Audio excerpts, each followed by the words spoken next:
मराठी व्याकरण प्रश्न पहिला, खालीलपैकी कोणते बहुव्रीही समासाचे उदाहरण नाही? योग्य उत्तर पर्याय क्रमांक 2 कृष्णार्जुन हे द्वंद्व समासाचे उदाहरण आहे. विग्रह होईल कृष्ण आणि अर्जुन, इतरेतर द्वंद्व समास. प्रश्न दुसरा, दंत तालवी उच्चार असणारा शब्द खालीलपैकी कोणता? योग्य उत्तर पर्याय क्रमांक 3 चांदोबा. चांदोबा या शब्दामध्ये च या वर्णाचा उच्चार दात आणि तालू यांच्या साहाय्याने होतो.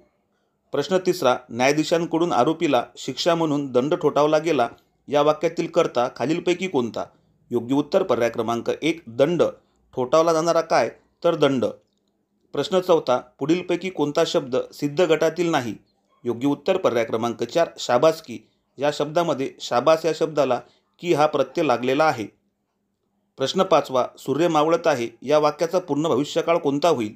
या प्रश्नाचे उत्तर आपण कमेंट करून अवश्य सांगा. आजचे प्रश्न आवडल्यास लाईक करा, शेअर करा, सबस्क्राईब करा.